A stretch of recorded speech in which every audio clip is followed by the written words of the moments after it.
Welcome back. Michael Mann is on the line with us. Dr. Michael Mann, the distinguished professor of meteorology, the director of the Earth Systems Science Center at Penn State University, the author of several books, including The Madhouse Effect, How Climate Change Denial is Threatening Our Planet, Destroying Our Politics, and Driving Us Crazy. His website, Michael Mann, with two N's at the end, .net. And on Skype, you can tweet him at MEMANN00. Dr. Mann, welcome back to the program. Well, thanks, Tom. Good to be with you. It's been a while since we've talked. I'm curious, broadly speaking, what's your assessment of the current state of our knowledge of our climate and the challenges that we face in that context, number one?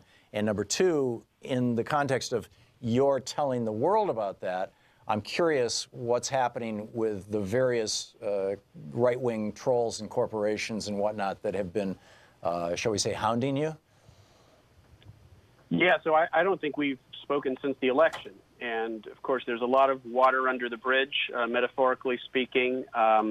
We wrote this book, The Madhouse Effect, How Climate Change Denial is Threatening the Planet, Destroying Our Politics, and Driving Us Crazy. That was written several months before the election. And obviously it now feels prescient because we are certainly back in the madhouse of climate change denialism with a president who is a climate change denier, who is appointed to key cabinet-level posts, fellow climate change deniers, Koch brothers, spokespeople, lobbyists, fossil fuel industry lobbyists and apologists.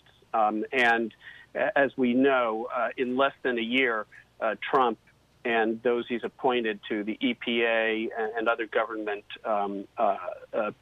cabinet-level positions have done everything they can to dismantle the environmental protections of the past five decades, environmental protections that were passed by both Republican and Democratic administrations.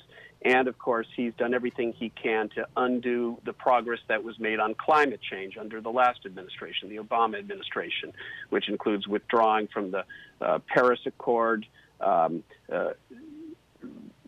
basically dismantling the Clean Power Plan, and using the EPA, now run by Scott Pruitt, who's closely tied to the Koch brothers, using the EPA to dismantle, again, everything that the EPA has done in several decades, both on the environment in general and on climate change specifically. You may have also read recently in the headlines that the EPA is actually hiring outside PR firms to badger climate scientists, to badger one was actually a Republican. One was a Republican opposition research firm. These are the companies that you hire if you want to know the dirt on Rick Santorum kind of thing. And they're applying that skill set to the employees at the EPA. That's right. The employees at the EPA, and also folks like Bill McKibben, people who are trying to raise awareness about climate change, and even some of my fellow scientists, Catherine Hayhoe, who is a climate scientist from Texas, who has been subject to Freedom of Information Act requests intended to badger her, intended to try to find something embarrassing to discredit her with. So, obviously, as we've discussed before, these sorts of tactics have been deployed against climate scientists in the past. They have been deployed against me individually, and I tell that story in my book, The Hockey Stick and the Climate Wars. Again, it feels prophetic given what we're now seeing. In some sense, the bad faith attacks on climate science have now metastasized to infect our entire body politic. And that's what we're seeing in the age of Trump. We're seeing the same sorts of tactics that those of us working on climate science, the same tactics we were dealing with years before are now being deployed again to discredit the media, to discredit the FBI, to discredit any impartial arbiters who are attempting to hold the current administration accountable. Yeah. The attacks on you have been particularly awful, in my opinion. How are you holding up? How are you fighting back? Where are you at right now with all this? Yeah, well, frankly, the eye of Sauron has sort of moved elsewhere. I had my time directly in the crosshairs, in the eye of Sauron, and I've detailed my experiences, as I said, in the books that I've written. Right. Me individually, I have not been subject to as many attacks and efforts to discredit me and intimidate me as I had in the past, because the same forces that had their sights set on me have decided to aim more broadly. Well, also you go after you fight back, scientists. Yep. Yeah, you fight back. I mean, this is one of the things I so admire about you, Dr. Michael Mann, is that you fought back when these people came after you. What kind? We have about 3 minutes left. I'm curious your thoughts on what the biggest challenges and risks are that we face, and what we as a society should be doing about it, and what we as individuals can be doing about it. That's a great question. In the broad sense, of course, we're seeing an attack on science and reason.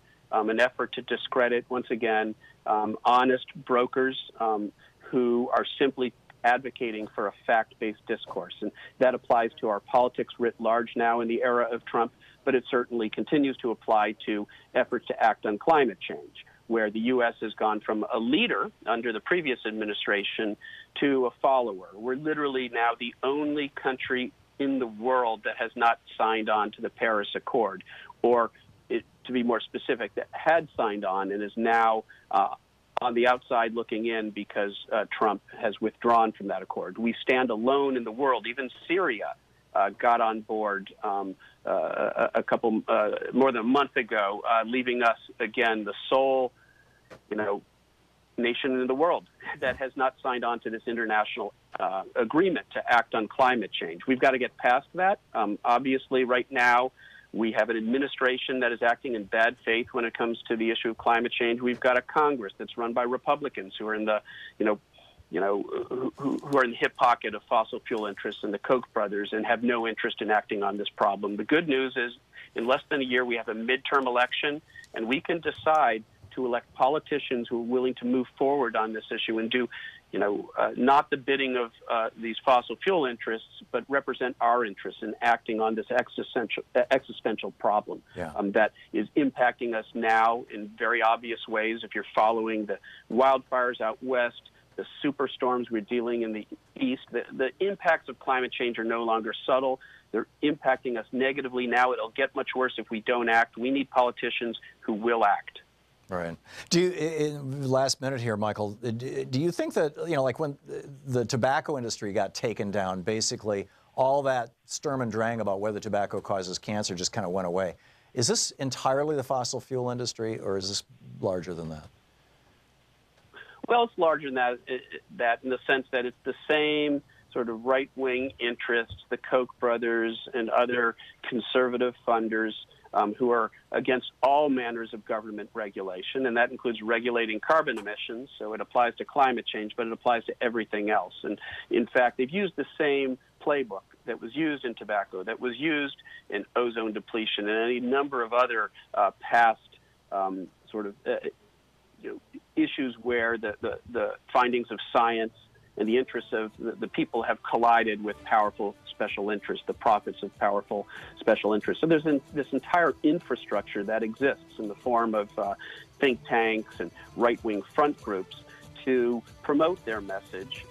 They've got this echo chamber that includes, of course, the television networks, networks like Fox News, the editorial pages of the Wall Street Journal. Dr. Mann, so we're out of time. They have a megaphone.